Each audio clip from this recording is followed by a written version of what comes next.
Je suis mort en couche. Et alors, vous me direz, chaque année dans le monde, des millions de femmes meurent pour cette raison. Ne viens pas nous ennuyer avec ça, vous me direz.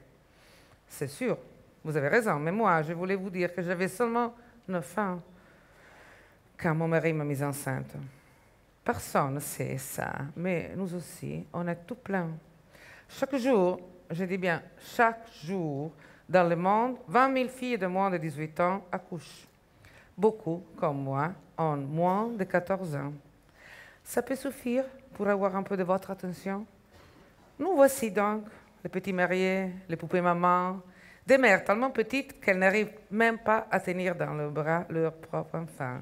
Et certains, comme moi, n'arrivent même pas à les faire naître. Mon mari est un homme important dans mon pays, c'est un commerçant et tout le monde le respecte.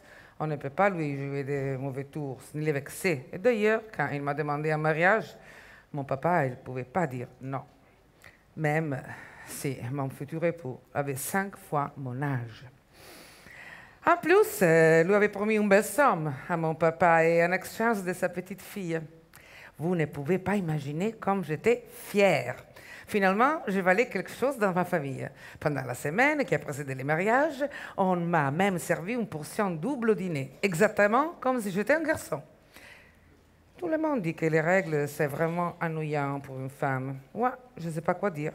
Je l'ai eu une fois seulement, puis plus rien, parce que les mois d'après, j'étais déjà enceinte.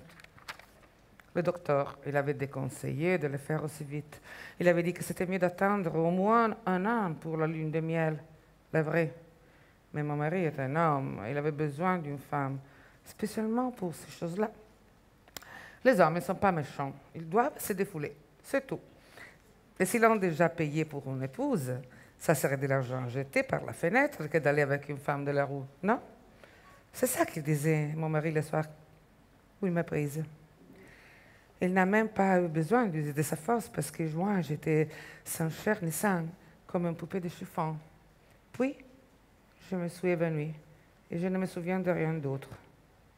Il dit que l'on appelle lune de miel parce que c'est le jour le plus doux de toute la vie. S'il dit. Moi, ça ne m'a pas semblé comme ça. Peut-être parce que je n'ai jamais aimé, moi, les choses sucrées. Tout le monde le sait qu'au dessert et aux friandises, moi, j'ai toujours préféré les poulets. Toutes les semaines, quand il finissait le tour de marché, mon mari revenait dans mon lit, même si mon ventre grossissait. Lui, il continuait à venir chercher son miel. Mais pour moi, la vie était plus en plus amère. J'avais quitté l'école. Mais qu'est-ce que tu veux faire?